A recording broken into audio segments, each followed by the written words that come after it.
Hello. Good morning from California. Hi, Jay-Z. How are you doing? Good morning, Nancy. I'm doing great. Happy Monday. Happy Monday. It was my birthday weekend last week, so I had a really fun weekend. How was your weekend?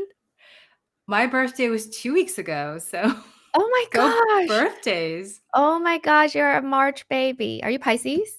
I am a Pisces. Oh my gosh, I love it. We didn't plan for this, by the way. This is completely impromptu. Wow, it's always nice to meet another March baby. All right, so hello everybody. Welcome back to my live stream. Usually I stream about career advancement, leadership, advice for product managers and also just people in tech in general. But today we have a slightly different topic, and it's all around building your personal brand.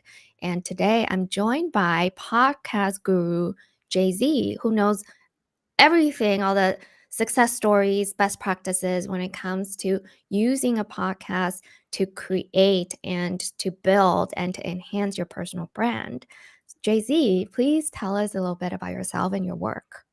Oh, thanks so much, Nancy. And I love meeting your community as well. So thank you for building it. Please call me jz.ai.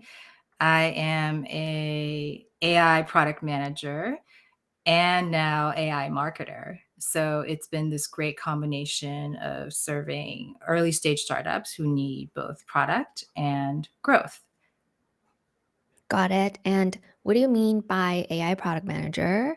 And what do you mean by AI product marketer?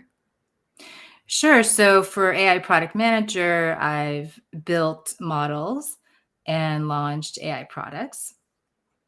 Right now, I also consult companies who are not AI, like not AI natives, to help them figure out the answer to that pesky question, what are we doing with AI? So it's a brainstorming process for them to figure out if and when they want to introduce AI into their workflow by Got it. using AI, probably not building models just yet. Okay, makes sense. And can you also tell us how you got into solopreneurship and podcasting? That's a great question. When you become a solopreneur, you have this huge marketing responsibility that Mhm. you don't have as a product manager. So as a product manager, I always had teams that helped me launch at South by Southwest, huge product marketing teams, huge marketing teams, huge public relations teams. And then as a solopreneur, that's kind of like your first and only job, which is to get clients. Yes. And what about podcasting? How did you get into podcasting?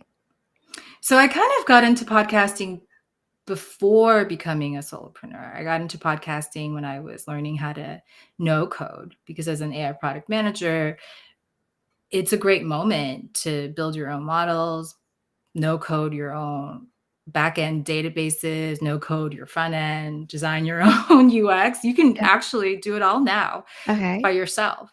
And so when I was learning to no code, I got really lonely. Like, I used to work in teams of like hundreds of people, group meetings every half hour. So I really miss talking to people. And so I got into podcasting just because I wanted to talk to other people in AI and no code, not because I wanted to market myself.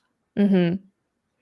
And how did you discover that podcasting can be used for building your personal brand? How did you make that connection? People made it for me. Oh my They gosh. they're like, "Oh, I've seen your video, the glasses, the pink flowers. Like, I've seen you 3 times this week from different, LinkedIn or Twitters and websites." And because of that, those 3 touch points that are necessary in product growth and marketing, they just started to recognize me. I didn't do it intentionally. Okay, and who was your original audience when you started podcasting? My original audience was in design thinking. So my LLC is Founder Design Thinking, and I started with Google and Amazon and Adobe, all the players in big enterprise level innovation. Oh, cool. And like many of the people in your audience, I also make the connection with you via your glasses and via the pink flowers. Tell us more about that. Tell us more about your setup and how you thought about your brand. Yeah, so I had, obviously a lot of user feedback. That's the crucible of product management and design thinking. And so it was quite split. Half the people were like, you should just ditch the pink, go all black, go like, tech girl. And people will be able to understand the tech part of your identity. And then the Okay. other half was like, you can only come talk to me when you have the glasses. Like, if you don't have the glasses, I will be personally offended. And I just went with that. I think my no code product was a rainbow color product, and I love color, and it's really true to not only my identity, but the idea of being a brand that's breakthrough and differentiated. Because if we're all just black and white, it's really hard to compete against the apples that are already black and white. You mentioned a keyword just now, which is black and white tech girl. What is that typically? Like when people associate the word tech girl, what are they thinking about? And what is their perception of what a tech girl is? I think a tech girl slots more easily into a organizational structure where she's nerdy. I would say we're both pretty nerdy. And she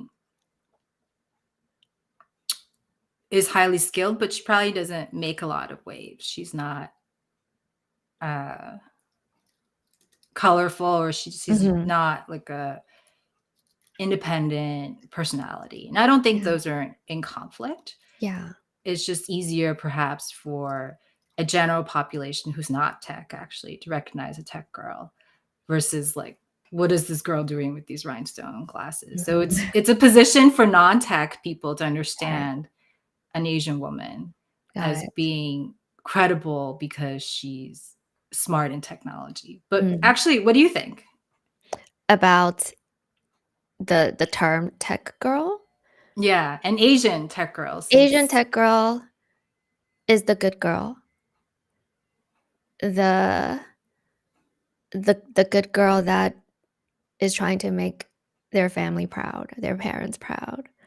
They're probably either first generation or second generation, and there's a lot of social and cultural conditioning associated with people like me.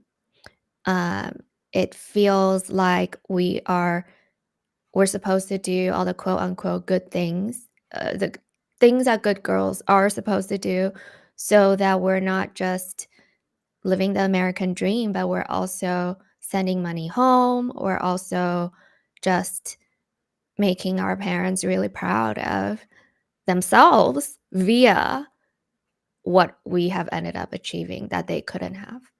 So that's what I think about with that term, tech girl. no pressure. Because it's totally low pressure. Um, yeah, oh my gosh, I did not anticipate that we would go there. But let's come back let's come back to personal branding. What does personal branding mean to you, and why is this important? I think it's great to get to mid-career by being a tech girl.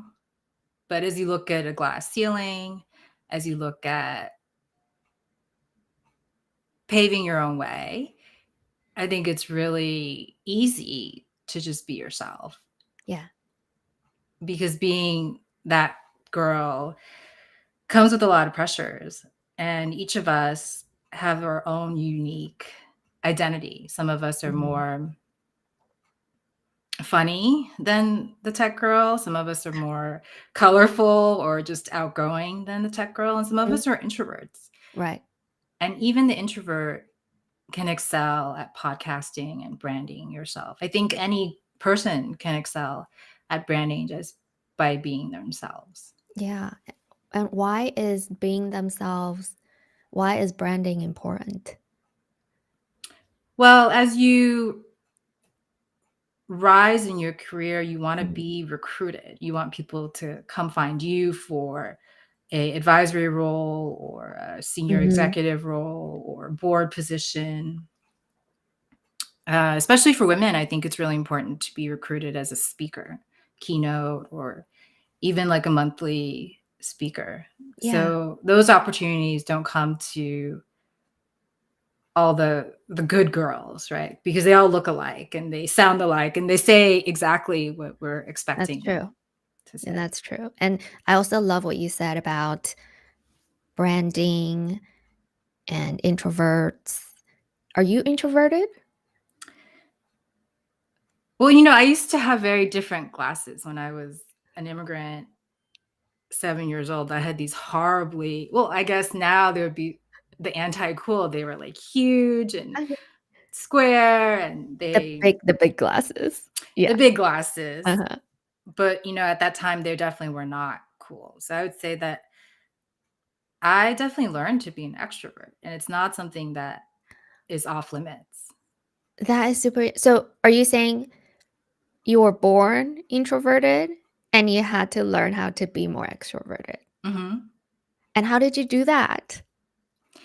Well, I started as an artist, so at Stanford and, you know, before that living in New York City, I was an introverted artist, and then you get into the world of having to publish your art and sell it and, Mm, get gallery interest and get media interest, and it wasn't that I wasn't scared, it was more I really believed in my art and my vision and my passion. I wanted everyone to know about it. So it was this focus on the message and not on my public speaking fears. mm. I am extremely introverted, but a lot of people would not perceive me that way. I don't But believe you actually that you're that's what saying. everyone says. I am extremely, extremely introverted, especially after COVID. Um, I have no problem live streaming. I have no problem speaking, but I have a big problem with networking. I have a big problem with going to events. And I don't know why that is. Um, it could be just always so I've always been this short Asian girl growing up. I've always been the shortest girl, even when I was in Taiwan. So even in Asia, I'm still really short. And so I've always felt that this world is built for bigger people, just like physically. And it makes me uncomfortable being in the real world when I'm surrounded by just bigger people. It really has this feeling like I could just bumped into the coffee table because everything's just so tall because I'm so small. But when I'm live streaming, it no longer makes me feel small. Then my height and the size of my body no longer is an issue. So I would say being introverted comes in a lot of different flavors, and my way of being introverted is probably a little bit different from what people perceive an introverted person to be or behave like. So So tell go now I ahead. have a question for you. Like, Okay. I think a lot of people, well, I'm sure everyone has problems with public speaking, those live Mhm. events. But when you started live streaming, how did you get over that fear? To me, it actually was less about being live. It was more about the need to not have to edit my videos. So before I started live streaming, I used to be a YouTuber. And before I became a YouTuber, I used to have a blog. I used to blog about cosmetics and skincare, maybe 10, 20 years ago when Blogspot was a thing. And then after I got pregnant, I started to create YouTube videos to document my pregnancy and to document my baby's life. And I thought it was going to be a really unique gift that I could give her when she's older. So that was how I started my journey of just putting myself out there. But YouTubing is a lot of work, especially the video editing piece. And that piece was so overwhelming and so just not enjoyable for me that I stopped making videos. And then last year, I decided that I wanted to be a solopreneur. And like you said, marketing now is a really, really big aspect of my role. And so, as part of marketing, I'm like, all right, I feel like I have to make videos, but I really don't want to edit. And then I discovered live streaming. And because it's a live stream, I no longer feel like I have to edit. And it could be raw, it could be really unpolished, and it's okay. So that was how I started with live streaming. That's amazing. That's what I advise my clients to do. So when people come to me for public speaking coaching or podcasting Mhm. classes, they still hide behind editing. And I coach them that instead of editing, go get your next hiring manager, go get your next client, do your next live stream. Like, don't hide Yeah. behind the 24 hours that some of them will use Yes. to edit the clips. That's exactly it. And that leads to my next question, which is who do you help? Who are your clients? Yeah, so I think for your audience, you have so many mid and executive level product managers, Mhm. and those are part of my clients as well. So probably someone who's done a little bit of public speaking at their Okay. company or externally, but wants that next position where they're being recruited by an external company or getting promoted or having that forced advisory role or board seat. So that's one category. And then the other category are all the coaches, Mhm. consultants who are going out on their own, the Got it. solopreneur community. And do you coach them differently? Are there actions that they should take, or is it very similar? For the executives, they have a much more targeted list. They usually have an industry. Let's say they work in the creator economy.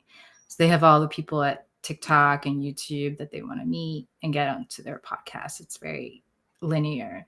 Mm, Then for the solopreneur community, it's a little bit more work because they have to figure out who their target audience yeah. is, how to reach them.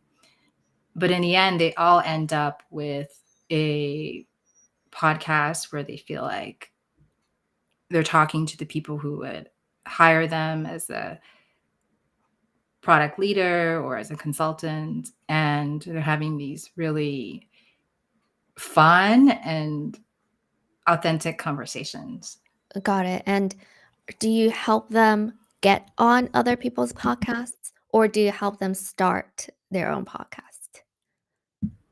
However, they want to get started. When you are hosting your own podcast, you have this 50%, even like 70% take rate. So my last couple of students, they have invited their list of cold leads and hiring managers who wouldn't get back to them. Oh, okay, that's what 50% you of meant by them. take rate. Yeah. Okay, okay, got it. So they're sending out invites and 50% of them would say yes. Yes. So Okay. instead of like applying for that, role where you have to like use ChatGPT to write a cover letter and rewrite your resume, it's just one line. Be on my podcast and you get the yes, yes, yes. They all come in. Okay. Are you saying that the strategy is inviting a hiring manager onto your podcast? And how does that work? Why would that sell? As in, how would that get the result that these people want? Great question. It's part of this give take philosophy that I have. Once you give someone fame, you give Ah, someone some marketing, give someone the the thing that lights up their day. I mean, after, during and after the podcast, people feel like their best self. They feel on fire. You know, their vision is so clear. And then afterwards, you can pitch yourself or do a demo in the next call. But that's that moment where you're I giving see. them the publicity that they want. Oh, that is super interesting. So, by inviting a hiring manager to join you on your podcast, you're making the hiring manager feel really good about themselves. And Yeah. that lowers their guard. It creates an emotional connection between you and the hiring manager, or you and your prospect, or you with whoever that you want to connect. And once that guard is down, you're able to just be yourself and sell whatever it is that you want to sell, whether you're selling your capabilities as an employee or selling your services. Exactly. Exactly. So, you know, a lot of us think that we have to have that mission and message refined. But if you Mm, give your hiring manager 10, 15 minutes to talk about their mission, they'll probably talk about it in 3 or 4 different ways. yeah. And it's great for them to help clarify their mission. And then you're workshopping it with them. So Oh, I see. you understand their mission. And sometimes the answer is no, we would never work together. I'm not going to pitch you my next thing. But a lot of Mhm. times it's a deeper understanding of their mission Mm. and how you fit in. What about the people who just have a fear around getting on a podcast?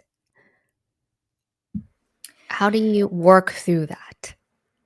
Yeah, so a lot of my clients think, "Oh, well, I haven't written a book yet, so I can't be on a podcast." And they think, "Oh, I actually don't use AI yet. I can't be Mhm. on an AI podcast."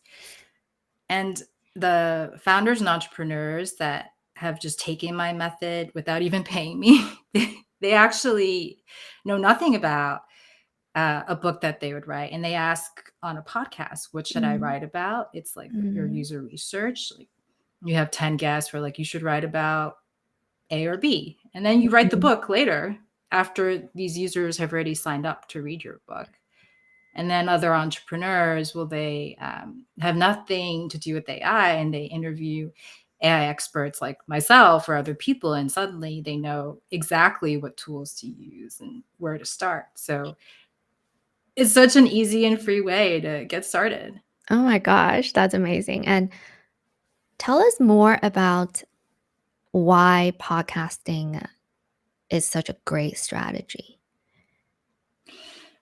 Well, the being yourself is part of getting started, because if you Mm, are rewriting your post 10 times and yeah, thinking about your book chapters before yeah. you even publish, you'll never start. So it's just like a Zoom meeting. That's Mhm, why it's easy to get started. And then the reason why it's so powerful isn't because of the hundreds of millions of followers you're mm, going to get. It's just that you're targeting a list of 10 hiring managers, a list of 10 cold leads that probably has a high chance of wanting to hire you anyway. It's got an it. internal podcast just between you Between and the you. guest. Okay. Between you. Yeah, exactly. That I think that is a very powerful reframe. It is also very mind-blowing if you think about it because like you said, most people think about the audience size. Or maybe no one will hear you. Maybe no one's like right now there's okay, maybe one person who's watching this live. But if I were to reframe and just think that maybe I just want to connect with Jay-Z and that's all I want. I don't really need a huge live audience or even an audience afterwards. It's just me connecting with Jay-Z and learning all about her. Exactly. It's just you connecting with one other person. And we all have that list of dream Mhm. clients or dream hiring managers that we know we could help. And it's just easier to get them, to give them some fame. Yes. Oh my gosh, I love that. Now tell us more about the next steps if people are interested in learning more about you and working with you? So you can go to givetake.callmejz.ai, sign up, and you'll get a free summary of my class, and you'll even get a video to the free version of my class. So some people just take that free version and make their own podcast. It's Mm, very easy now with AI to launch within 1 week. Other people want a cohort and want my coaching to go live that mhm, first time. mm.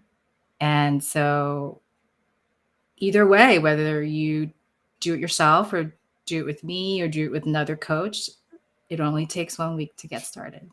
Tell us more about how AI can help you start a podcast. And what have you, like, basically, what is the difference between using AI and not using AI when it comes to starting a podcast? Yeah, so in the beginning, you're going to need a couple of things. Let's say 4 things. First, you're going to need a list of topics that other podcasts have already covered, and AI can help you find that list of competitors, but also the type of audiences and Mm, hashtags that they go after. mm, Second, you're going to need a list of people to interview. So you might already have that list of 10, but out there are probably more experts and influencers who you could help. So that's the second part. okay, Third, you can make a website, driving people to that website to understand what your podcast is about. What's the one question you're going to ask them consistently? So, mm, making a website is a 5-minute endeavor with AI. And got then it. last is, the posts that you're going to make, even the videos that you're going to make advertising your podcast. So that can I be done see. with AI too. Can you tell us a little bit more about what this free class covers and the cohort and more in-depth services that you could offer after folks are done with the free class? Sure. So the free class covers the tech stack. It's about 10 pieces of software that I use together. So if you're a product Mm, manager, it's really fun to use some of these AI editing and video softwares. You could do that mm. yourself with the free class. But then a lot of product managers, they get stuck. They're like, oh, I can't, like, I can't imagine going live. I Wait, get why do really, they get stuck there?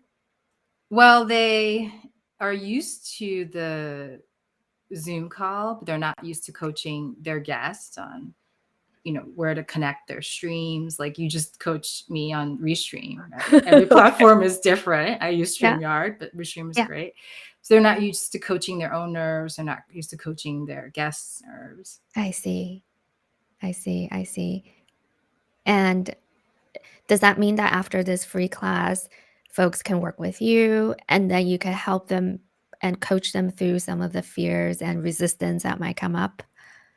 Yeah, absolutely. So you would sign up for this hour of coaching where we could go live, and that's after getting the email courses and the templates and the AI software. So I you can do see. all that on your own, or, I can do that with you. And even for product managers, it's a time saver because if you're working, you don't have Mhm. time to fix some of the bugs, or you just want someone to do it for you. Got it.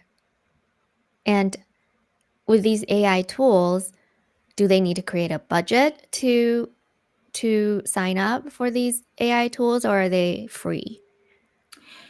Most of them are free. I would Mm. say the tools, the only one that you need to sign up is a platform like Restream or StreamYard to pay Okay, for streaming and recording. But all the got other it. tools are free. Got it. Well, podcasting also doesn't mean it has to be a live stream, right? It could be recorded, edited, and then published later. So if the live element is a showstopper, there are other ways. Yeah, absolutely. So you could definitely record them, and then you don't actually need to be on video. That's a Mm, real, true. deal breaker for some people. So you can start with audio. Yeah, that makes so much sense. Well, is there anything else that I didn't ask you yet that you want um, the audience to know about you or your services? I think it's about just getting started. There's really Mm, no reason to have any kind of cost or experience barrier yeah, because you all can go live stream on LinkedIn like every day. There's really just got I think the main thing is just having a question, a burning question or a mission in your mind that you want to understand and what's an find out. example of a burning question? It could be, do I want to use AI on the job? It could be, who are the people who want to talk about uh, blockchain anymore? So, like, it doesn't have to be an answer. You just have to have the one question that you want Yeah. to start asking. Ah, okay. Okay, got it. And what's the one thing that they could do to actually take that first step to get started? Oh, download my free video. That's exactly it. Because getting started could feel like 100 steps that you have to take, but that's not what we're saying here. We're saying here is you could take one step toward the thing that you want. It doesn't have to be taking 100 steps, just take one step at a time. And the perfect first step that we could take right now is to scan this QR code and check out Jay-Z's free class on building your brand. And like Jay-Z said, right now is a really good time to be building your brand. If not now, then when? So with that, I want to thank Jay-Z for coming onto my live stream. Thank you so much for taking the time to meet with me and to prepare for this special episode. This is so fun. Thank you for Oh, your great. questions. We should do it again. We will do it again. So Nancy will be on my live stream podcast in a month or so. So I'm Yes. looking forward to having you on Yes. mine as well. Oh, that's so good. Also, thank you for the person who just scanned the QR code. Hope you enjoy Jay-Z's class, and she's also active on LinkedIn, active on email. Just I think Jay-Z is active everywhere. So super accessible. With that, I'm going to say goodbye to everyone, and I will see you next time. Thanks, everyone.